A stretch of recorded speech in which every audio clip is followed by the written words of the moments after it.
누가복음 22장 14절부터 23절까지 말씀입니다.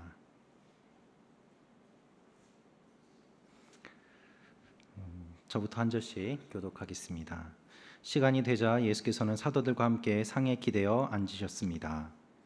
그러고는 그들에게 말씀하셨습니다. 내가 고난받기 전에 너희와 함께 유월절 음식 먹기를 간절히 원했다. 내가 너희에게 말한다. 유월절이 하나님 나라에서 온전히 이루어질 때까지 내가 다시는 그것을 먹지 않을 것이다.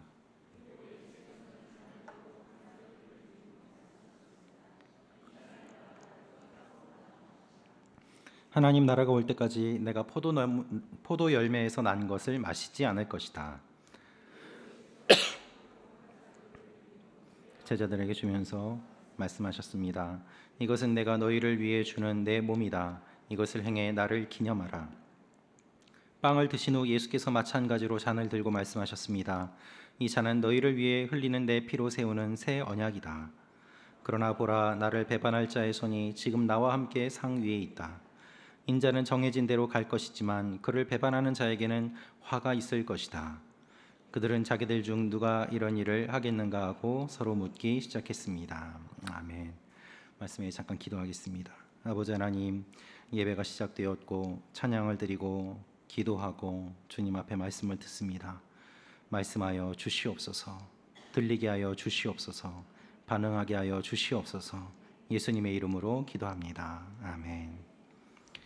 성경을 가져오신 분은 성경을 들어주시고, 성경이 없으신 분은 오른손을 들고 한번 따라해 주시면 좋겠습니다. 이 성경은 하나님이 나에게 주신 말씀입니다. 하나님의 말씀은 능력이 있습니다. 하나님의 말씀은 나를 변화시킵니다. 나는 이 말씀을 믿습니다. 아멘. 여러분의 고백대로 될 줄로 믿습니다. 오늘은 무엇을 먹는가라는 제목으로 하나님 말씀 함께 나누도록 하겠습니다. 우리는 계속해서 성찬에 대해서 보고 있습니다. 성찬은 신비입니다. 성찬은 매우 놀라운 하나님의 선물입니다. 성찬은 식사입니다. 이 식사에 매우 깊고 중요한 의미가 담겨 있습니다. 우리는 성찬을 보면서 네 가지를 주제로 살펴보고 있습니다. 왜 먹는가? 누구와 먹는가? 무엇을 먹는가? 그리고 먹은 사람은 어떻게 되는가? 라는 주제입니다. 우리는 왜 먹는가를 살펴보았습니다. 여러분, 왜 우리가 음식을 먹을까요? 살기 위해 먹습니다. 힘을 얻기 위해 먹습니다. 우리가 성찬을 먹어야 살 수 있습니다. 성찬을 먹어야 힘을 내어 주님의 일을 할 수 있습니다. 성찬을 누구와 먹을까요? 주님께서는 죄인들과 함께 하셨습니다. 죄인된 우리를 주님께서 불러주시고 주님의 식탁 잔치에 초대해 주셔서 자격 없는 우리가 주님과 함께 대면하여 밥을 먹을 수 있도록 해 주셨습니다. 여러분, 상상해 보십시오.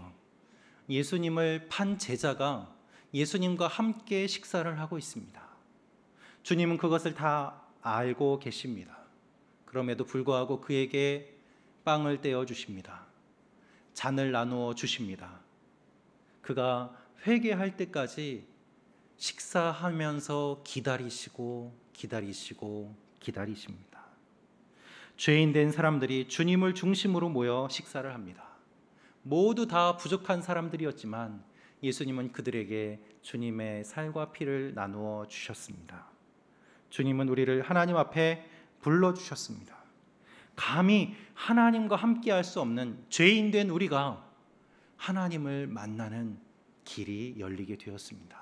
그것이 성찬입니다. 이것이 얼마나 놀라운 은혜입니까? 시편 23편 5절 말씀을 우리가 함께 보도록 하겠습니다. 시작.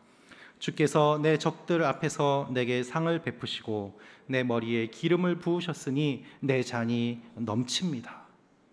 적들이 나를 바라보고 있는데 그 앞에서 하나님이 먹을 것을 차려주시고 잔치를 베풀어 주시고 머리에 기름 부으셔서 존귀하게 하시니 내 잔이 넘치나이다. 이것이 다윗의 고백이었습니다. 하나님은 원수는 발로 밟으시고 하나님의 자녀는 하나님의 식탁에 초대하셔서 함께 먹고 마시게 하시는 분이십니다. 할렐루야. 마지막 때에는 어떤 일이 일어날까요? 요한계시록 19장 9절 말씀을 같이 읽겠습니다. 시작. 그러자 천사가 내게 말했습니다. 너는 어린 양의 결혼잔치에 초대받은 사람들은 복이 있다고 기록하라. 또 그는 나에게 말했습니다. 이것은 하나님의 참된 말씀들이다. 성경은 죄로 인하여 하나님과 멀어졌던 우리가 하나님과 점점 가까워지는 단계를 설명해 주고 있습니다. 죄를 지음으로 말미암아 하나님에게서 멀어진 우리가 어떻게 하나님과 가까워질 수 있을까요? 하나님은 그 모델로 이스라엘 사람들의 구원을 통해서 알려주고 계십니다.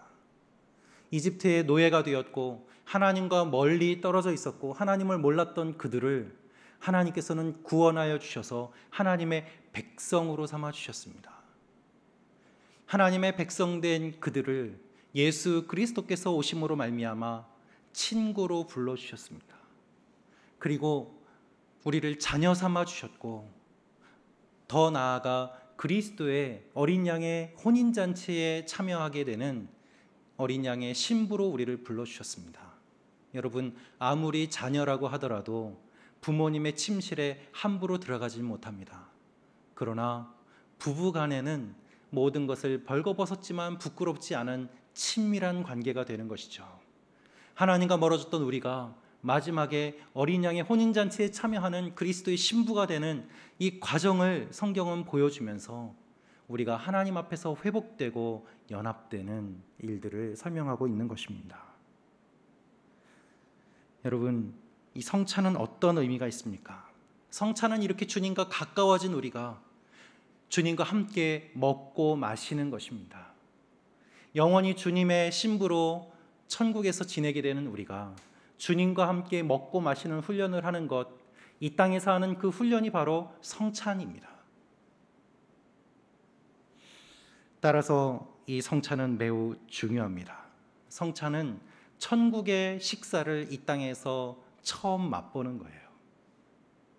그리고 그것을 통해서 우리는 주님과 더욱더 가까워질 수 있는 것입니다. 오늘 우리는 성찬에 대한 세 번째 질문을 던져봅니다. 바로 무엇을 먹는가입니다. 답은 이것입니다. 떡과 잔을 먹고 마십니다. 떡과 포도주를 먹고 마십니다. 초대교회에서 이 떡과 잔을 먹고 마신다고 할 때 주님의 살과 피를 먹고 마신다고 했고, 이 말을 오해한 예수님을 믿지 않는 사람들은 예수 믿는 사람들을 식인종이다, 사람을 잡아 죽여서 먹는 사람들이다 라고 오해하며 박해하고 핍박했습니다. 어떻게 보면 우스운 말처럼 들리지만 사실은 우스운 말이 아니었습니다. 예수님의 살과 피를 먹는다는 것은 박해를 각오한 것이었고, 그 박해는 생명을 내어놓는 박해였기 때문입니다. 즉, 성찬은 목숨을 걸고 참여하는 것이었고, 그렇게 믿음의 선배들은 목숨을 걸고 성찬을 지켜왔습니다. 오늘 말씀 누가복음 22장 이 말씀은 공관복음에 기록되어 있는 마태, 마가, 누가에 기록되어 있는 성찬 말씀 가운데 세 번째 말씀입니다. 우리 누가복음 22장 7절 말씀 같이 읽겠습니다. 시작. 유월절 양을 희생제물로 잡는 무교절이 됐습니다. 오늘 사건의 배경을, 시간적인 배경을 설명하고 있습니다. 누가복음 14장 12절에도 무교절의 첫날 곧 유월절 양 잡는 날에라고 기록되어 있습니다. 그러나 누가복음은 직접적으로 이렇게 이야기를 하고 있습니다. 유월절 양을 희생제물로 잡는 무교절이 됐습니다. 유월절 양을 희생제물로 잡는 날, 여러분 이 날을 주목하고 기억해 주시기를 바랍니다.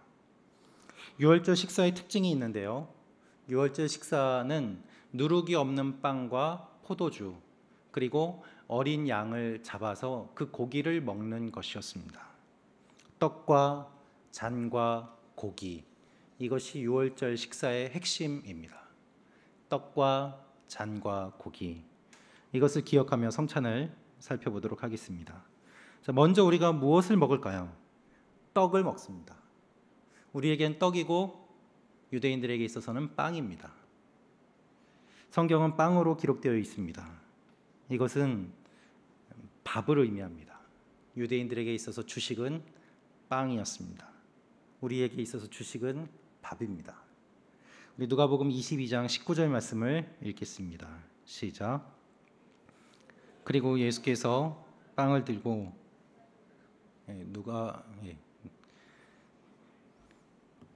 같이 읽겠습니다. 시작. 그리고 예수께서 빵을 들고 감사 기도를 드린 후 떼어 제자들에게 주면서 말씀하셨습니다.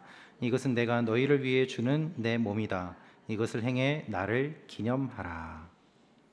예수님께서 빵을 들고 감사 기도를 드린 후 제자들에게 떼어 주시면서 말씀하셨다라고 되어 있습니다. 예수님께서 먼저 잔을 들고 감사 기도를 드립니다. 먼저 잔을 들고 감사 기도를 하신 후에 이것을 나누어 마셔라 라고 말씀하십니다. 그런데 잔을 바로 주신 것이 아닙니다. 나누어 주시지 않고 또 떡을 들고 빵을 들고 말씀하시고 빵을 떼어 주신 뒤에 잔을 나누어 주셨습니다. 그래서 기도의 순서는 잔 그리고 빵이지만 예수님이 실제로 나누어 주신 것을 보면 빵 그리고 잔의 순서로 기록되어 있음을 알 수 있습니다. 예수님은 제자들이 다 볼 수 있도록 빵을 일부러 들어 올리고 기도하시고 떼어 주시며 말씀하셨습니다. 예수님께서 이 빵을 들어 올리셨습니다. 빵을 들어 올리신 예수님은 얼마 뒤에 십자가에 높이 매달리십니다. 빵을 떼어서 제자들에게 주십니다. 이 빵을 떼시는 예수님은 얼마 뒤에 십자가에서 몸이 다 찢어지며 죽음을 맞이하시게 됩니다. 하나님은 예수님을 무덤에서 꺼내사 높이 올리십니다. 빵을 들어 기도하시고 떼어 제자들에게 주신 이유는 이와 같은 의미가 있는 것입니다. 생명의 빵이신 예수님께서 높이 매달리시고 생명의 빵이신 예수님을 하나님께서 무덤에서 꺼내어 높이 들리시고 그리고 주님께서는 모든 제자들이 보는 앞에서 하늘로 올라가사 우리의 영원한 생명의 빵이 되신 것입니다. 이 모든 일들이 예수님이 빵을 드신 이 행위에 상징적으로 담겨 있습니다. 여러분 성찬에 참여하실 때에 집례자가 이 빵을 드는 모습을 보면서 여러분은 무엇을 생각하십니까? 왜 들까? 어떤 의미가 있을까? 주님께서 빵을 드신 이유를 생각해 보시길 바랍니다. 주님은 매우 놀라운 영적인 의미를 이 안에 품고 우리에게 알려주셨습니다. 모든 사람들이 다 볼 수 있도록 주님이 십자가에 달리셨기 때문에 모든 사람을 위한 구원의 문이 열렸습니다. 주님이 떡을 떼시고 이 떡을 제자들에게 나누어 주십니다. 원어를 보면 이 떡은 단수로 기록되어 있습니다. 떡 하나를 들고 주님께서 그것을 떼셔서 12명의 제자들에게 나누어 주셨다는 것입니다. 여러분, 제자는 여럿입니다. 그러나 떡은 하나입니다. 주님의 몸을 먹어야 되는 사람들은 많습니다. 온 인류가 다 주님을 먹어야지 살 수 있습니다. 그러나 떡은 하나예요. 예수 그리스도예요. 할렐루야. 주님 외에는 구원이 없습니다. 주님 외에는 다른 빵이 없습니다. 주님 외에는 다른 양식이 없습니다. 다른 거 먹으면 죽어요. 빵을 먹어야지, 영원한 생명의 빵을 먹어야지 살 수 있는 것입니다. 한 분 주님께서 그 몸을 다 찢기심으로 말미암아 모든 사람이 먹을 수 있도록 나누어 주셨어요. 그래서 유일하신 예수 그리스도만 바라보며 우리가 그 생명의 떡을 받아 먹는 것입니다. 여러분, 우리가 믿을 대상은 예수님 한 분이십니다. 다른 구원은 없습니다. 다른 빵은 없습니다. 사도행전 4장 12절 말씀을 같이 읽겠습니다. 시작. 예수 외에 다른 어느 누구에게서도 구원을 받을 수 없습니다. 하나님께서는 하늘 아래에 우리가 구원받을 만한 다른 이름을 우리에게 주신 일이 없기 때문입니다. 할렐루야. 하나님은 다른 이름을 우리에게 주신 적이 없습니다. 오직 예수 그리스도, 그분을 우리에게 주셨고, 주님이 우리에게 생명의 떡으로 오셨고, 주님이 그 몸을 찢기심으로 말미암아 우리가 그 몸을 먹고 살아날 수 있게 하신 것, 이것이 하나님의 원리입니다. 지금 주님께서 제자들에게 주시는 이 빵은 배부르기 위해서 먹는 빵이 아닙니다. 우리의 영혼을 채우기 위한 빵입니다. 배부르게 먹으려면 다른 데 가서 사 먹으면 됩니다. 그러나 주님께서 주시는 이 빵은 우리의 영혼을 살리기 위한 빵이에요. 우리 영혼을 채우기 위한 빵이에요. 이 빵을 주님께서 주시며 말씀하십니다. 받아 먹으라. 우리의 배를 채우기 위해서는 성찬을 할 필요가 없습니다. 빵을 많이 먹어서 배를 채우는 것이 성찬의 목적이 아니라 성찬을 통해서 우리의 영혼을 채우고 주님을 만나는 것이 빵을 먹는 중요한 이유인 것이죠. 그래서 우리 영혼을 채우기 위해 성찬에 참여하고 이 빵을 먹어야만 합니다. 많은 사람들이 이 빵이 무엇인지에 대해서 논의를 했습니다. 이 빵이 어떻게 그리스도의 몸이 되는가? 언제 그리스도의 몸이 되는가? 이것은 하나의 빵인데 주님의 몸이라고 한다면 우리가 기도할 때 주님의 영이 임해서 주님의 몸이 되는 것인가? 처음부터 주님의 몸인 것인가? 사람들이 많은 논쟁을 했습니다. 가톨릭은 이 빵이 진짜 예수님의 몸이라고 생각합니다. 진짜 예수님의 몸을 뗀 것이다. 그래서 함부로 할 수도 없고 사제들만 먹어야 되는 부분들도 있음을 이야기합니다. 그러나 여러분, 중요한 것은 이 빵이 어떻게 되는가, 이 빵이 어떻게 변하는가, 언제 주님의 몸이 되는가, 그것이 아니라 이 빵을 누가 주느냐입니다. 평범한 빵이었습니다. 평범한 유월절 빵이었습니다. 그러나 주님께서 그 빵을 들고 기도하시고 제자들에게 나누어 주심으로 말미암아 그 빵이 의미가 있게 된 것이죠. 주님은 말씀하십니다. 이것은 너희를 위하여 주는 나의 몸이다. 이 빵은 너희를 위한 것이다. 내가 너희를 위해서 주는 것이고 너희가 먹어야만 사는 것이다. 이 말씀을 하고 계시는 것입니다. 빵이 주님의 몸이라는 의미는 내가 너희를 위해 준다는 의미가 있습니다. 빵 자체가 거룩한 것이 아닙니다. 빵을 주시는 주님이 거룩한 것이죠. 거룩하지 않은 빵이 거룩하신 주님의 손에 들림으로 말미암아 거룩하게 되고 의미를 갖게 되고 그것을 통해서 영적인 생명의 활력을 얻을 수 있게 되는 것처럼, 여러분, 우리는 아무 가치 없고 우리는 거룩하지 않고 우리는 죄인이지만 주님의 손에 들림으로 말미암아 거룩하게 되고 쓰임받게 되고 하나님의 일에 참여할 수 있게 되는 것입니다. 할렐루야. 여러분, 성찬식을 한번 생각해 보시겠습니까? 이 앞에 테이블이 있고요. 테이블 위에 흰 천으로 덮여 있습니다. 그 흰 천으로 덮어놓은 것은 시신을 덮어놓은 것을 의미합니다. 그래서 테이블 위에 시신이 뉘어 있고 그것을 흰 천으로 덮어놓은 것을 상징합니다. 그러나 그 흰 천을 걷으면 어떻게 될까요? 그 안에 주님이 누워 계신 것이 아닙니다. 주님은 거기에 안 계십니다. 무엇이 있습니까? 빵과 포도주가 있습니다. 주님의 몸이 빵이고 주님의 피가 포도주가 아니라 빵과 포도주를 주님께서 사용하셔서 주님의 일을 알려주고 계신 것입니다. 빵과 잔은 주님의 몸과 피지만 예수님 자체가 빵은 아닙니다. 예수님이 몸을 떼어서 주신 것이 아닙니다. 빵을 떼어서 주셨습니다. 빵과 예수님의 몸은 별개입니다. 그러나 내가 너희에게 주는 빵이다 라는 이 말씀을 통해서 이 빵이 의미가 있고 이것을 먹음으로 주님이 우리 안에 들어오시게 되는 것이죠. 예수님은 우리가 만지고 먹는 이 빵을 뛰어넘는 분으로 오셨습니다. 무엇으로도 다 이 신비를 표현할 수 없어요. 다 표현할 수 없는데 일부라도 표현할 수 있는 것이 바로 빵이었고 그 빵을 우리가 떼어서 먹는 것이죠. 예수님은 생명의 빵입니다. 요한복음 6장 35절에서 오병이어 기적 사건 이후에 예수님은 이렇게 말씀하십니다. 우리 함께 읽겠습니다. 시작. 그러자 예수께서 그들에게 말씀하셨습니다. 내가 바로 생명의 빵이다. 내게 오는 사람은 결코 배고프지 않고 나를 믿는 사람은 결코 목마르지 않을 것이다. 이 말씀을 하신 주님께서 지금 성찬을 통해서 이 말씀을 그대로 실행하고 계신 것입니다. 성취해 나아가고 계시는 것입니다. 사람들에게 말씀하신 그대로 주님께서 이루어 가고 계십니다. 여러분, 이렇게 하실 수 있는 분은 오직 예수님 한 분밖에 없습니다. 우리가 성찬에서 빵을 받을 때 주님 한 분만 기억하고 주님 한 분만 바라보고 그리스도를 먹음으로 영원한 생명을 다시 확인하게 되는 것이죠. 그래서 주님은 이렇게 말씀하십니다.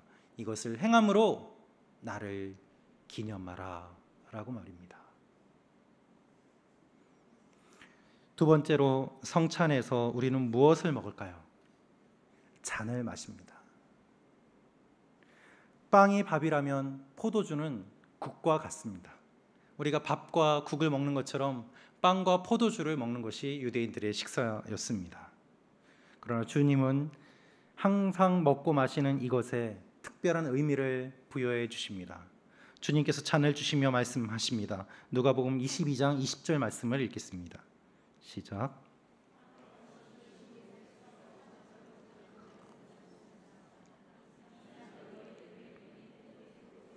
새 언약이다. 빵을 드신 후 예수께서 마찬가지로 잔을 들고 말씀하셨습니다. 이 잔은 너희를 위해 흘리는 내 피로 세우는 새 언약이다. 예수님이 이 땅에 오셔서 공생애를 하실 때에 가장 먼저 보여주셨던 기적은 무엇일까요? 가나라는 작은 마을에서 열렸던 혼인잔치 사건입니다. 가난한 신혼부부가 충분히 음식을 준비하지 못했고 포도주가 다 떨어져서 곤란한 가운데 주님께서는 그 자리에 계셨고 물을 포도주로 만드는 사건을 보여주십니다. 그것이 첫 번째 기적이었습니다. 요한복음 2장 11절 말씀 같이 읽겠습니다. 시작. 예수께서 이 첫 번째 표적을 갈릴리 가나에서 행해 자기의 영광을 드러내셨습니다. 그러자 예수의 제자들이 그를 믿었습니다. 이 첫 번째 표적, 성경에서 말하고 있는 예수님의 공생애 사건에서 가장 먼저 일어난 첫 번째 기적, 물을 포도주로 만드신 사건. 가장 먼저 물을 포도주로 만드신 이유는 무엇입니까? 물이 포도주로 존재가 바뀌었습니다. 주님은 존재를 바꾸시는 분입니다. 이 일을 보고 제자들이 주님을 믿게 되었다고 말씀하고 있습니다. 어부였던 사람이, 쓰임받지 못했던 사람들이, 버림받은 사람들이 주님을 만남으로 말미암아 존재가 바뀌게 되고 그들은 새로운 삶을 살게 된 것이죠. 그 주님께서 이제는 포도주를 피로 바꾸세요. 물에서 포도주로, 포도주에서 피로. 주님의 첫 사역은 물을 포도주로 바꾸시는 것이었습니다. 주님의 마지막 사역은 포도주를 피로 바꾸시는 것이었습니다. 처음에 물을 포도주로 바꾸신 것이 요한복음 2장입니다. 주님의 마지막 사역은 포도주를 피로 바꾸시는 것입니다. 이것으로 주님의 사역이 완성됩니다. 제자들에게 포도주를 주신 주님은 십자가에 달려서 물과 피를 다 쏟으시고 우리에게 그 잔의 의미를 설명해 주셨습니다. 십자가에서 모든 것을 다 쏟으신 주님은 이렇게 말씀하십니다. 다 이루었다. 물을 포도주로 만드신 주님께서 포도주를 피로 만드시고 그 피를 흘리심으로 말미암아 다 이루었다라고 말씀하시고 그것으로 주님은 이 땅에서 사역을 완수하신 것입니다. 요한복음에서 예수님이 첫 사역을 하셨을 때 제자들이 예수님을 믿었습니다. 이제 마지막으로 포도주를 주시면서 주님은 새 언약을 말씀하십니다. 이것은 내가 너희에게 주는 새 언약의 피니라. 내 피로 세우는 새 언약이다. 이 사역으로 구원에 이르게 되는 것이죠.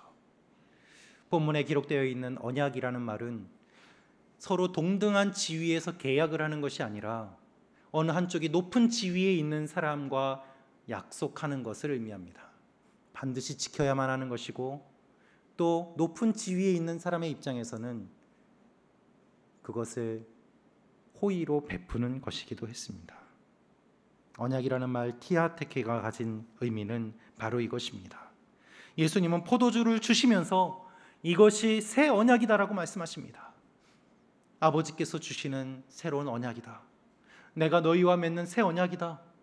하나님이 죄인인 너희들을 위해서 주는 새로운 언약이다라는 것입니다. 하나님의 아들 예수 그리스도께서 인류를 구원하시기 전에 이 새 언약을 피로 세우심으로 말미암아 창세기 15장에 아브라함이 하나님과 언약을 맺을 때 새를 둘로 쪼개고 그 가운데를 걸어갔습니다. 그것은 약속을 지키지 않으면 새와 같이 죽을 것이라는 의미가 담겨 있습니다. 그런데 아브라함이 건너간 것이 아니라 하나님이 건너가셨어요. 하나님은 놀라운 일들을 이루신 것이죠. 그 약속이 예수님을 통해서 다시 한번 주어지면서 내가 너희에게 주는 새 언약이다 라고 말씀하고 계십니다. 하나님이 주신 옛 언약은 동물의 피를 흘렸지만 이제는 예수 그리스도의 피를 흘림으로 말미암아 다시는 동물을 잡을 의미가 없이 주님이 흘리시는 그 피로 완전한 구원의 문이 열린다는 것을 의미합니다. 잔을 마십니다. 만일 이 포도주가 알코올 성분이 있는 것이라면 마시는 그 순간에 몸에 흡수가 되면서 몸이 알게 될 것입니다. 반응을 할 것입니다. 몸속 깊이 퍼지는 향과 맛을 몸은 느낄 것입니다. 제자들에게 떡과 잔을 주신 주님은 떡과 잔을 먹을 때에 그것이 우리 몸에 들어와서 우리의 몸의 일부가 되고 그 잔이 우리 몸에 들어와서 우리의 피가 되고 그래서 주님의 피가 우리의 피가 되고 우리의 피가 주님의 피가 되는 것을 이 성찬을 통해서 알려주시는 것입니다. 이것을 감각적으로 느끼는 것이 바로 성찬이에요. 여러분, 주님은 떡을 먼저 주시고 잔을 주셨습니다. 몸이 찢어지고 거기에 피가 흐르는 것처럼 주님께서는 떡을 떼고 잔을 주셨습니다. 그리고 얼마 뒤 그렇게 하신 그대로 주님은 십자가에 달리실 때에 채찍에 맞아 몸이 다 찢기시고 그 피를 흘리시며 십자가에 달리셨습니다. 채찍에 맞은 몸은 너덜너덜해져서 수많은 조각이 되었고 그것을 수많은 사람들에게 주심으로 말미암아 구원의 문을 열어주셨습니다. 먹기 좋게 찢어진 떡처럼 주님의 몸이 다 찢겨서 주님은 십자가에 달리셨고 사람들이 마셔야만 하는 그 피는 예루살렘 성 전체를 적시면서 골고다 언덕까지 올라가 주님의 피를 부어주시는 모습을 보게 됩니다. 떡과 잔만 주고 몸을 내어주지 않는 것은 누구나 가능합니다. 그러나 떡과 잔을 주고 그 행하신 그대로 몸과 그 피를 내어주신 분은 예수 그리스도 한 분밖에 없습니다. 그래서 주님이 우리의 유일한 구원자가 되시는 것입니다. 말만 하고 그대로 살지 않는 사람들이 얼마나 많이 있습니까? 그러나 주님께서는 이 일을 행하시고 기억하라고 하시고 기억하도록 십자가에 달리셔서 하나님의 구원을 이루셨습니다. 그래서 예수님은 성찬을 주실 자격이 있으신 거예요. 주님만이 성찬의 주인이 되시고 주님이 성찬의 제물이 되셔서 떡과 피를 우리에게 주시는 것입니다. 여러분 생각해 보십시오. 주님의 몸이 찢어진 것은 인간의 잔혹성을 그대로 다 드러냅니다. 아무 죄 없는 분을 무참하게 도륙하는 일이 어떻게 가능합니까? 얼마 전까지만 해도 호산나 다윗의 자손이여라고 외쳤던 그 사람들이 며칠 만에 예수를 십자가에 못 박으라고 외치고 채찍에 맞는 것을 바라보며 즐거워하는 일이 어떻게 가능합니까? 그것이 여러분과 저의 모습입니다. 주님은 죄로 가득한 인간의 본 모습을 매로 맞으며 드러내 보여주십니다. 주님의 몸이 찢긴 것은 하나님의 용서를 의미합니다. 내가 너희를 구원하기 위하여 이만큼 사랑한다.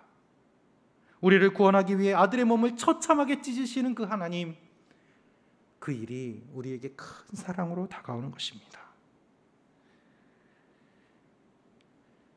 그분이 우리에게 말씀하십니다. 이것을 먹어라. 그래서 떡과 잔을 받을 때 이 일을 기억하지 않고 우리 자신을 돌아보지 않으면 그것은 우리의 죄를 먹고 마시는 것이 됩니다. 우리 자신의 떡과 잔을 먹고 마신다면 그것이 무슨 의미가 있겠습니까? 주님의 이 십자가 사건과 부활을, 하나님의 사랑을 기억하지 않은 채 성찬에 참여한다면 그것이 무슨 의미가 있겠습니까? 아무 의미가 없습니다. 바울은 이렇게 말합니다. 주의 몸이 의미하는 것을 모르고 먹고 마시는 사람은 자기가 받을 심판을 먹고 마시는 것입니다. 우리 고린도후서 11장 29절 말씀 같이 읽겠습니다. 없네요. 제가 다시 읽어드릴게요. 주의 몸이 의미하는 것을 모르고 먹고 마시는 사람은 자기가 받을 심판을 먹고 마시는 것입니다. 떡을 받고 잔을 받습니다. 근데 유월절 식사에서 가장 중요한 음식이 빠졌습니다. 그것을 상기시키기 위해서 누가복음 22장 7절은 이렇게 말합니다. 유월절 양을 희생제물로 삼는 무교절이 되었습니다. 떡과 잔은 받았습니다. 유월절 양은 어디 있을까요? 창세기 22장은 아브라함이 그 아들 이삭을 하나님께 바치는 내용이 기록되어 있습니다. 모든 준비를 마친 이삭은 아브라함에게 물어봅니다. 아버지, 제단은 준비되어 있는데 불과 나무는 여기 있는데 번제로 드릴 양은 어디에 있습니까? 아브라함이 대답합니다. 내 아들아, 번제로 드릴 양은 하나님께서 친히 준비하실 것이다. 그가 칼을 들고 아들을 찔러 죽이려는 그 순간에 하나님께서는 다급하게 그를 막으시고 하나님이 예비하신 양을 보내주셨습니다.